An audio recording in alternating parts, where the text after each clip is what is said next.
The sterile glow of the security monitor cast a harsh light across Catherine Collins' face, illuminating the sharp line of her jaw.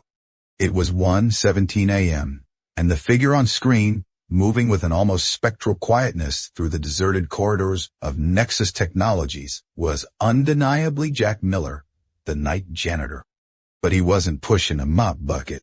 He was standing before the locked door of the R&D server array, a place even some senior engineers required special clearance to access, and his hand, surprisingly nimble, was manipulating a small, dark device. A cold dread, sharp and sudden, pierced through Catherine's usual corporate composure. This wasn't just a breach. This was a betrayal. For weeks, the whispers had been growing. Hushed concerns filtering up from the security team. From the CFO who'd reported a misplaced laptop. From the head of R&D who swore his experimental prototype tablet had been subtly adjusted. Each incident, minor on its own, now coalesced into a chilling pattern. Jack Miller, the quiet, almost invisible man who cleaned the executive floors, the single father whose worn blue uniform seemed to swallow him whole, had been spotted on camera in restricted zones, lingering at executive workstations, even entering the highly sensitive R&D wing when he believed no one was watching. With Nexus Technologies on the cusp of its most ambitious product launch to date, a revolutionary AI-driven platform poised to disrupt the entire industry, Catherine, the newly appointed CEO, couldn't afford a single vulnerability.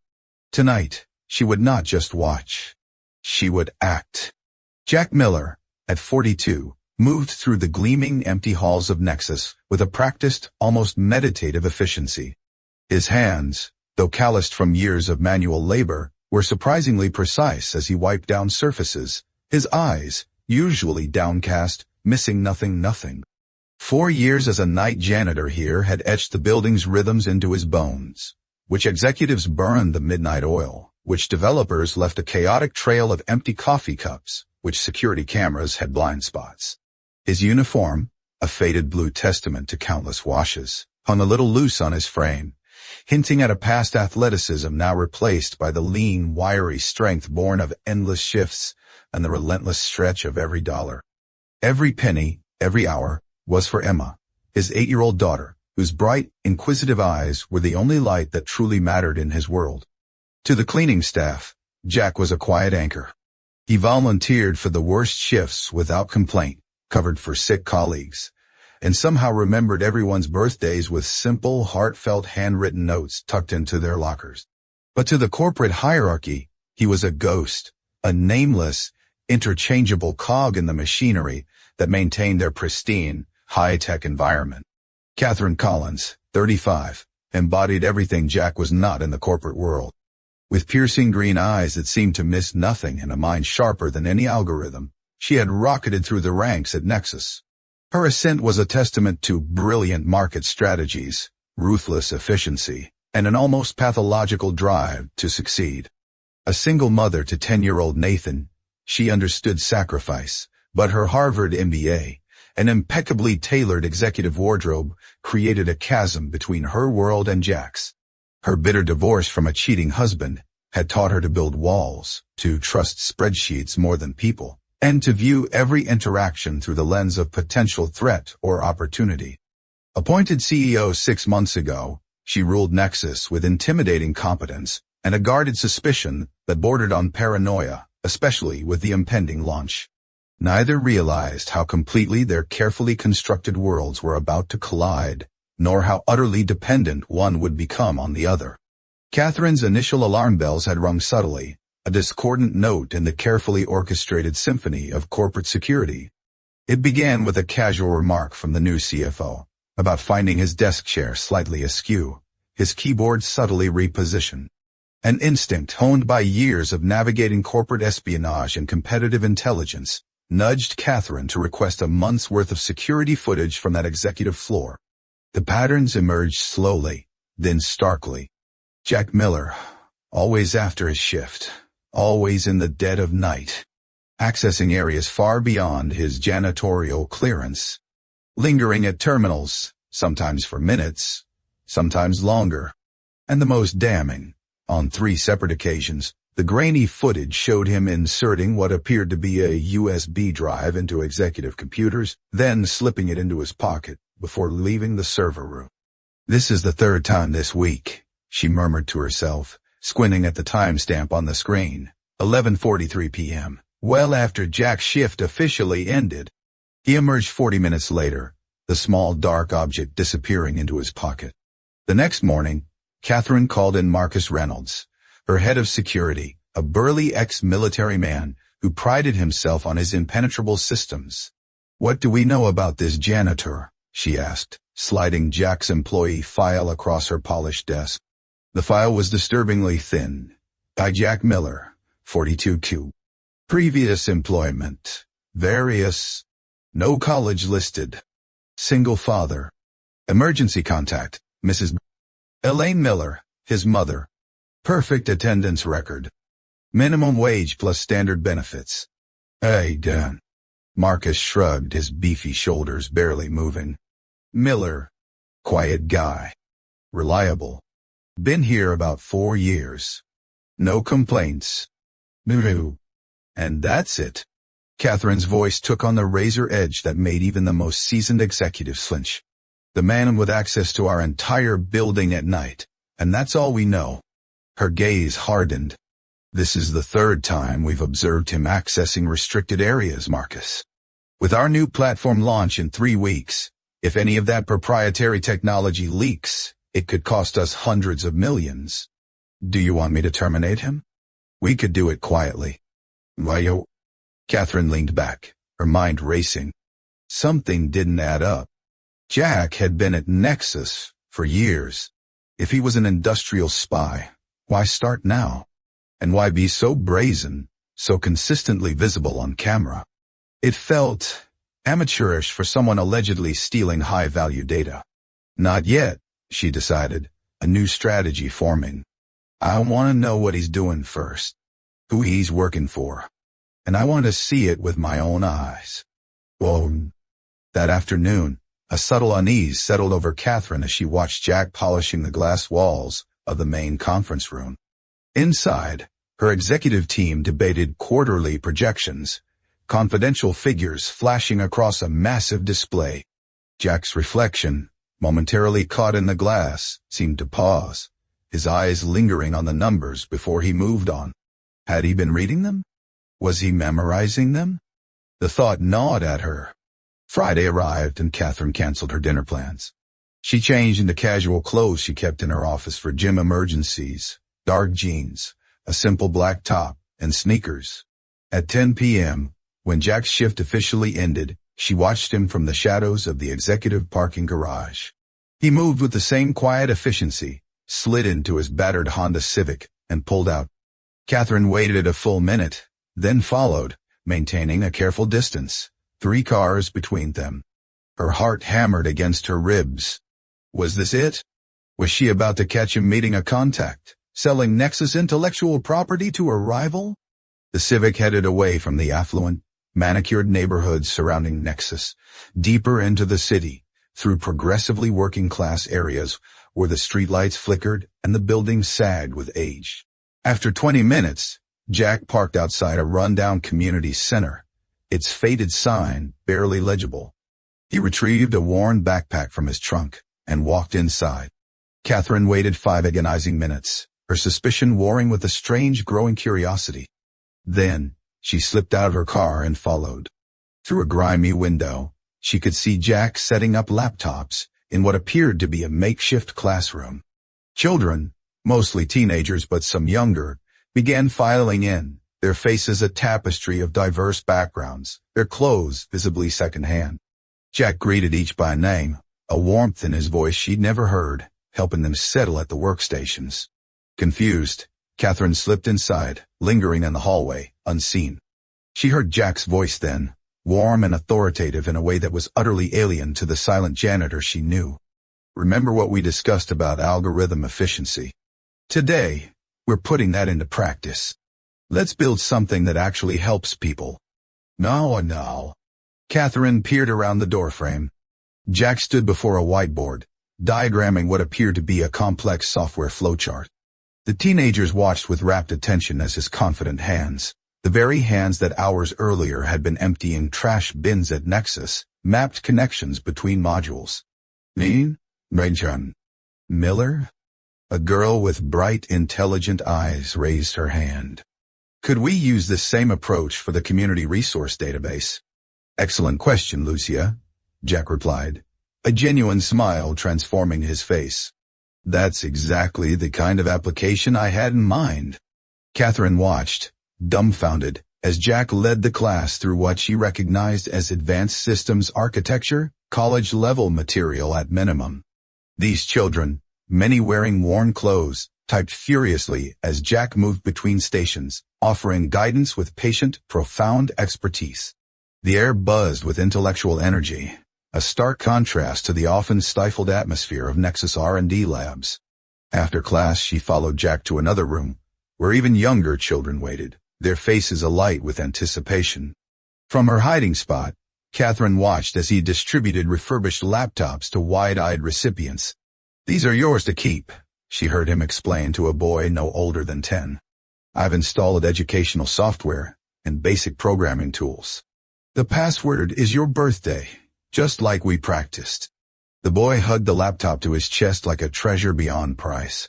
When Jack finally emerged from the center 3 hours later, pushing a cart of empty containers, Catherine ducked behind a column, her mind reeling. The containers were the same ones she'd seen him carrying out of Nexus recycling bays. Not stolen technology, but donated, discarded equipment, salvaged and repurposed. Her phone vibrated, an urgent email from her assistant, pulling her back to the harsh reality of her corporate world. Distracted, Catherine failed to notice Jack approaching until he spoke. Miss Collins, is everything all right? She froze, caught red-handed in her surveillance.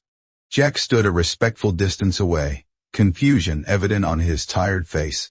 I was just dropping off donations, she improvised, gesturing vaguely toward the center.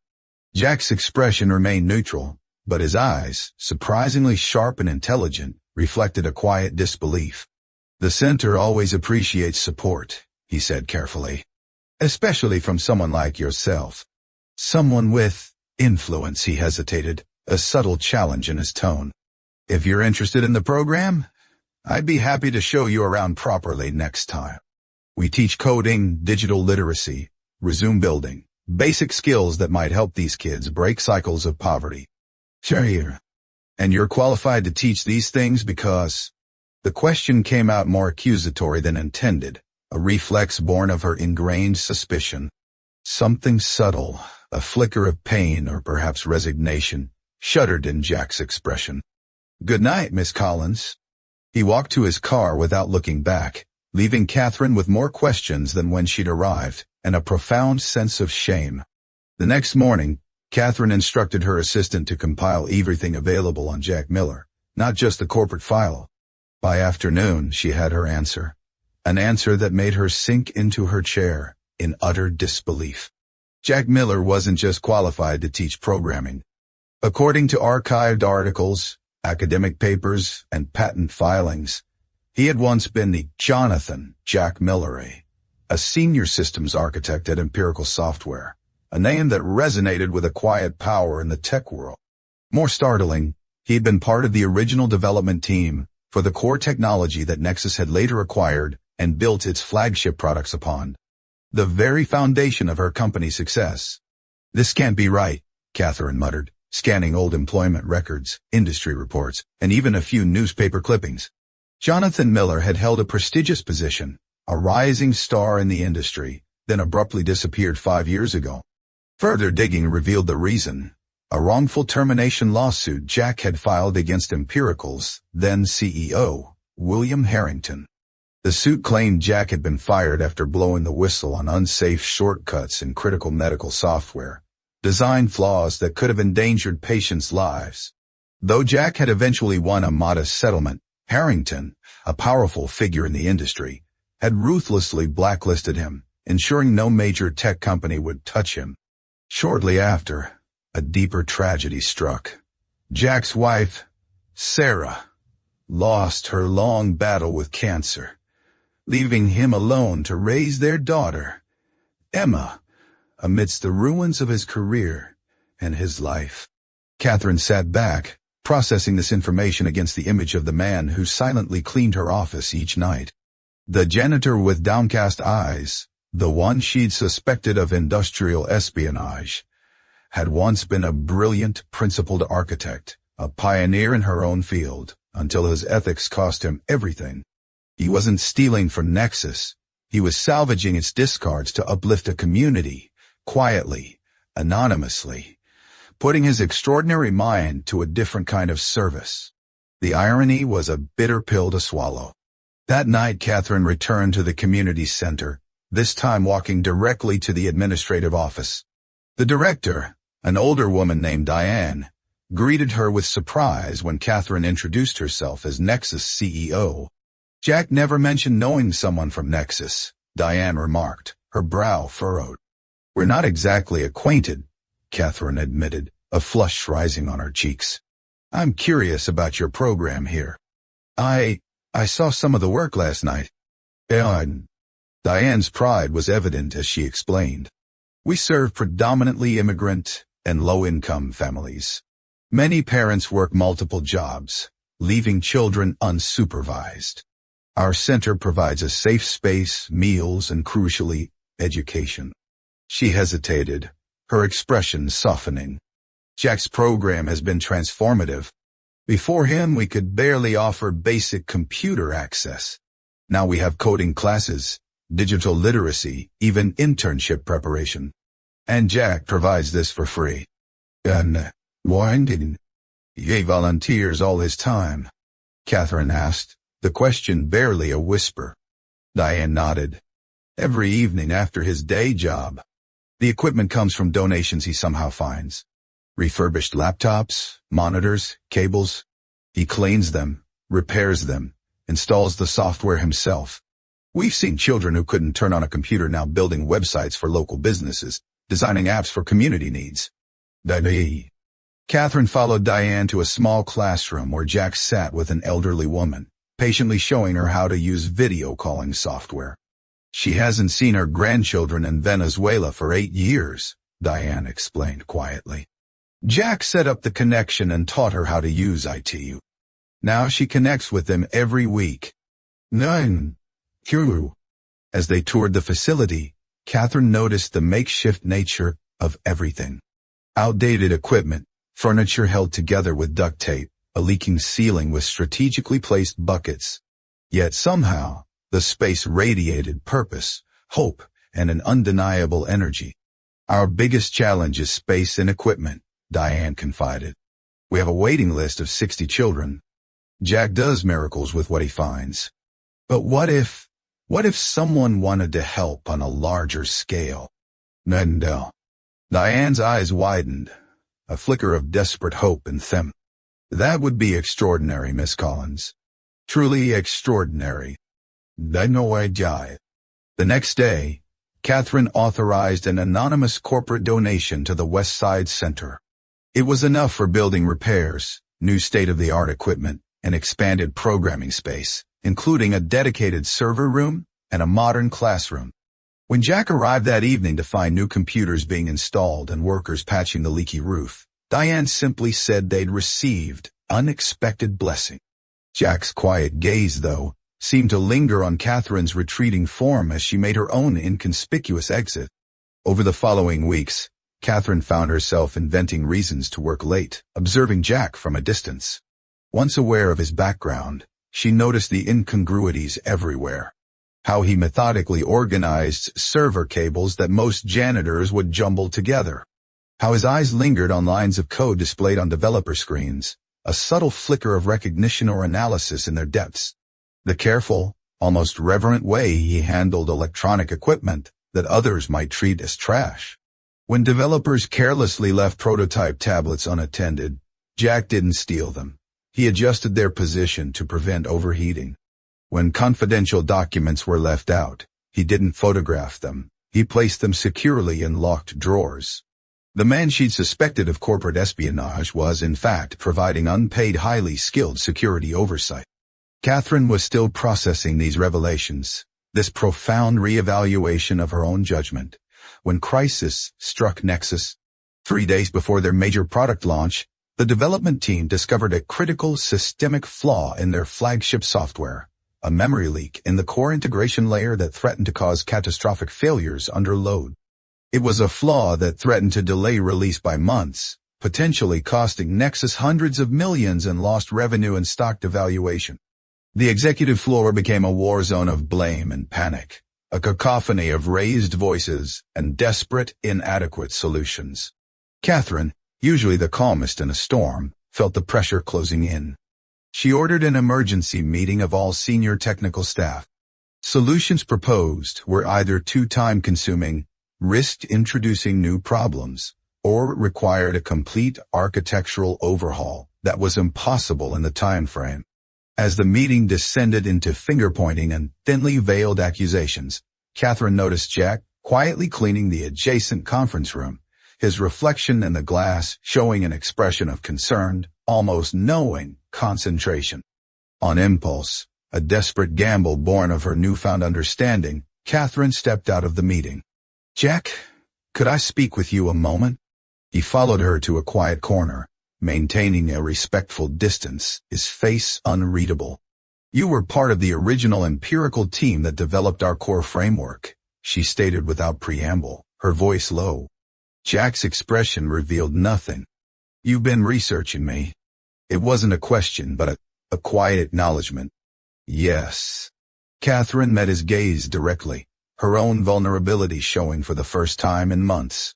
"We have a critical system failure in the integration layer.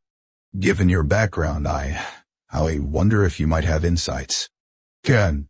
For a long moment, Jack said nothing, his eyes, those surprisingly intelligent eyes, assessing her, perhaps for sincerity, perhaps for desperation. Then, a single question, quiet but firm. "May I see the error logs?" Catherine led him to her office, ignoring the startled, incredulous looks from the executives as the janitor followed their CEO.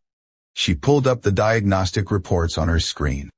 Jack studied them intently, his posture shifting subtly as he leaned forward, a visible transformation taking place. The janitor receded, and the architect emerged. His fingers hovered over the keyboard, questioning. When Catherine nodded permission, he began typing with confident precision, navigating complex system architecture with evident familiarity. Lines of code scrolled, data streams analyzed, diagnostic tools deployed with a speed and accuracy that left Catherine breathless. After 20 minutes of focused work, he straightened, the tired lines around his eyes momentarily smoothed by intellectual engagement. "The integration layer isn't the primary problem," he stated, his voice calm, authoritative. "It's a memory allocation issue in the underlying framework, something we encountered in the original development. These workarounds are triggering cascading failures when the system scales beyond certain parameters." He pointed to specific sections of code on the screen, highlighting subtle, almost invisible flaws. "Can it be fixed before launch?" Catherine asked, the question heavy with the fate of her company. Jack nodded slowly. "With the right approach. I'd need to see the full code base to be certain, but yes. It's a complex fix, but not impossible." Made. Catherine made a decision, a leap of faith that would redefine her leadership. "Come with me." She led him back to the boardroom, where arguing executives fell silent, their mouths agape at the sight of their CEO returning with a night janitor. Without preamble, Catherine announced, her voice cutting through the stunned silence. "This is Jack Miller. He was senior systems architect on the original framework that forms the backbone of our new platform. He has identified our problem.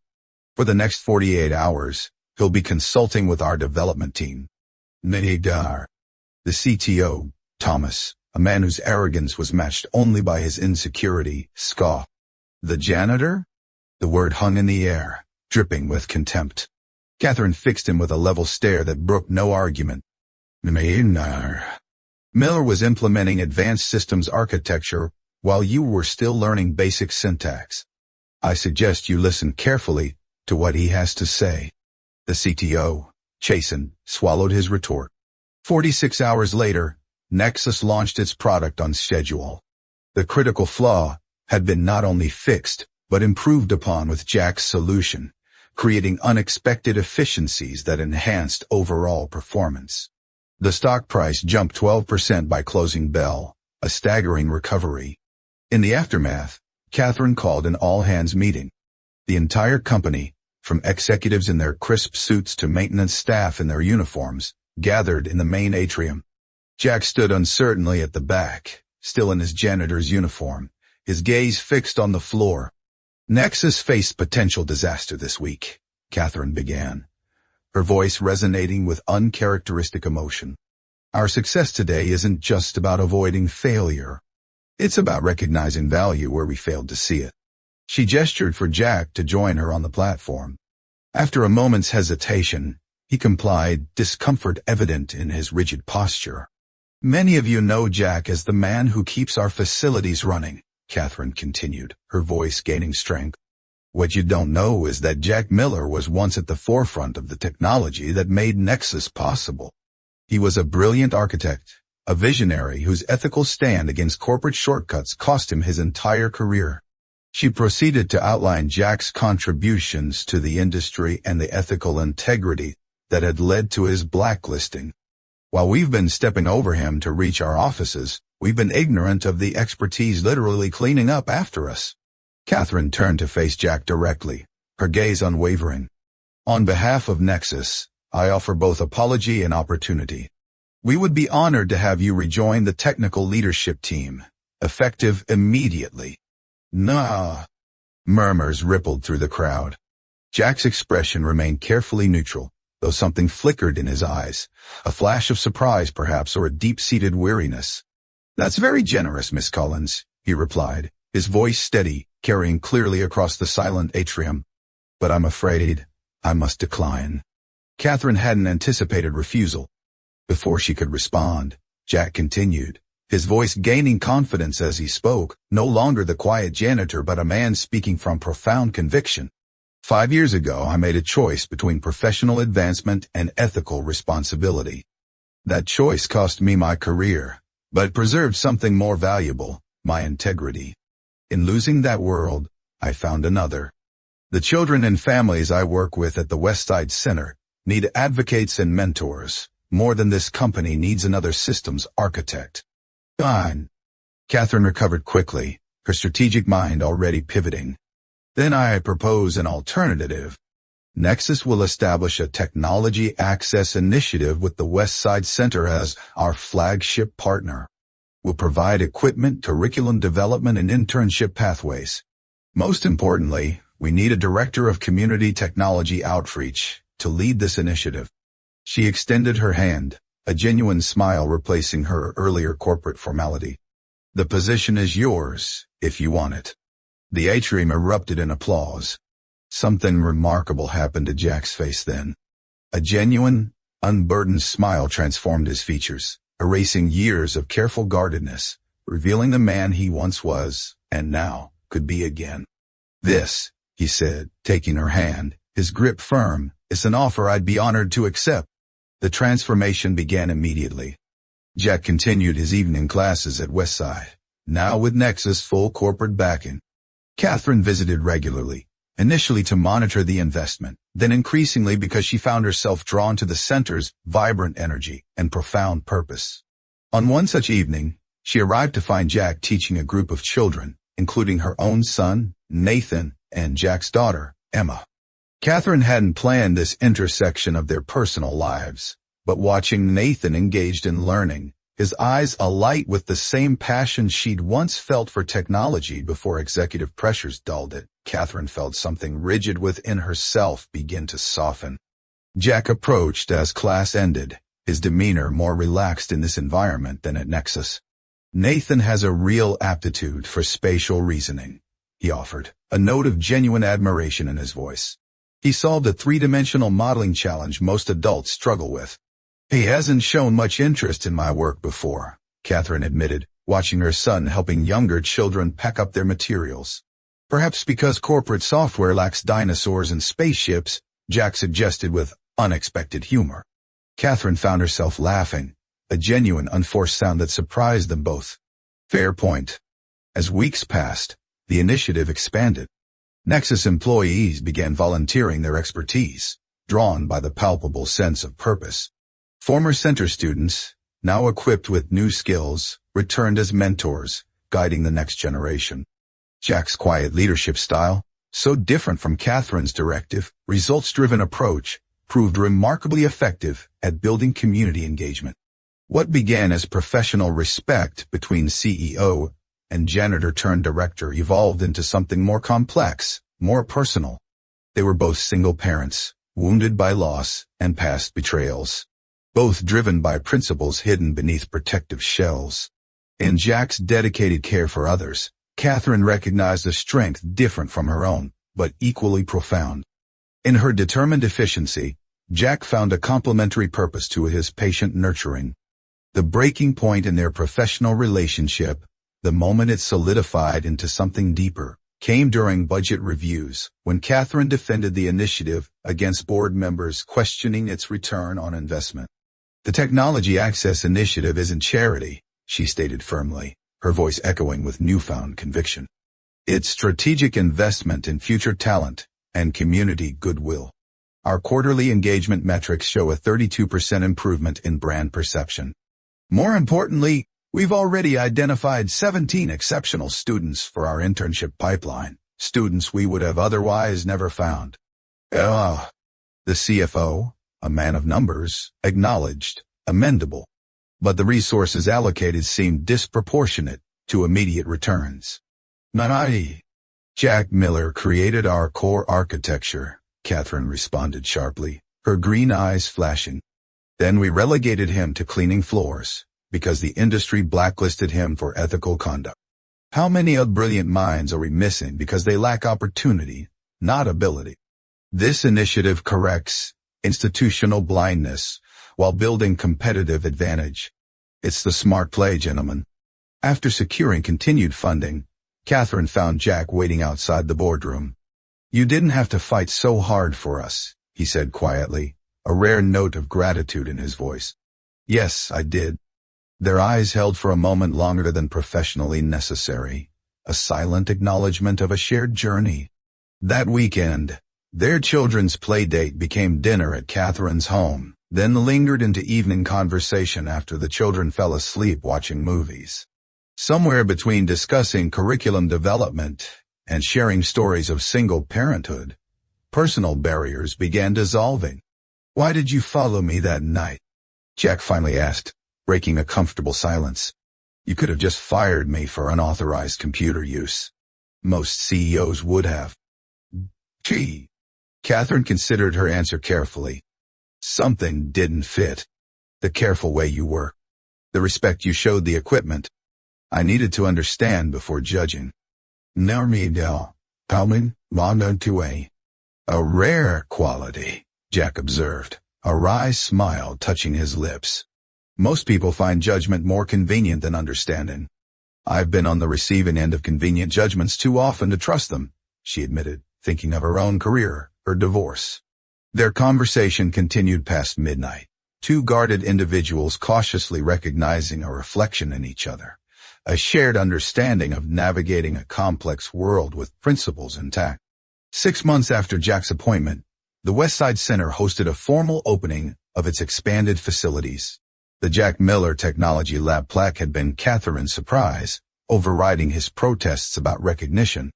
The classroom, once cramped and makeshift, now featured state-of-the-art equipment, comfortable learning spaces, and walls adorned with student projects, vibrant with color and code. More significant were the faces, children from the community alongside Nexus executives, neighborhood parents beside software engineers, all united in celebrating something built together. As Catherine prepared to address the gathering, she caught sight of Jack kneeling beside a young boy, struggling with a coding problem. The patient attention he showed, the same focused intensity whether helping a child or solving million-dollar technical problems, crystallized everything that had changed at Nexus under their unusual partnership. When I became CEO, Catherine began her speech, her voice clear and strong. I measured success through market share and profit margins. Important metrics certainly, but incomplete. She gestured around the room. True innovation happens when we recognize potential in unexpected places. When we value contribution over credentials. When we understand that talent doesn't always arrive in expected packages. May died. Jack stood quietly at the back, uncomfortable with the attention, but visibly moved by the transformed space and the opportunities it represented. This initiative began because one person refused to abandon principles or community, even when it cost him everything professionally. Jack Miller reminded us that technology should serve humanity, not the reverse. In doing so, he's helped Nexus rediscover its purpose beyond profit. The center's first graduates, now Nexus interns, presented Jack with a handmade plaque. Unlike the company's corporate recognition, this one read simply, "For the man who saw what we could become before we knew ourselves." Later, as the celebration continued, Catherine found Jack standing alone, watching their children playing programming games with other students. "Having second thoughts about refusing that senior architect position?" she asked, joining him. Jack shook his head, a genuine lightness in his eyes. "None whatsoever." He nodded toward where Emma was helping Nathan debug his game. "Some architectures matter more than software." Catherine found herself reaching for his hand, a gesture that would have been unimaginable months earlier. "Nexus was building all the wrong things before you arrived. You were the one brave enough to change direction," she countered. "Perhaps we needed each other to see clearly." His fingers tightened briefly around hers. "I'm still learning to value what can't be quantified in quarterly reports." Jack's smile reached his eyes, a transformation still new enough to seem remarkable. "And I'm learning that sometimes influence can amplify impact rather than corrupt it." As evening fell, families gradually departed until only core staff remained. Catherine watched Jack help maintenance workers, his former colleagues, organize the cleanup. He was still fundamentally the same humble man, despite his restored professional standing. Nathan approached, interrupting her thoughts. "Mom, can Emma come for another coding sleepover this weekend?" "Mr. Miller said it's okay if you agree." "Oh." Catherine smiled at her son's enthusiasm. "I think that could be arranged." As they prepared to leave, Jack secured the new facility with a care born of years protecting what mattered with limited resources. At the entrance, he paused before a newly installed wooden sign bearing the center's expanded name. Westside Technology and Community Development Center, built for second chances. "Your idea," he asked, recognizing Catherine's influence. "Some concepts deserve recognition." Their eyes met, a shared understanding of second chances, professional and personal, passing between them. Emma and Nathan raced ahead to the parking lot, their friendship uncomplicated by the adult's complex history. Catherine and Jack followed more slowly, their professional partnership evolving into something neither had sought, but both increasingly welcomed. "The board approved regional expansion today," Catherine mentioned.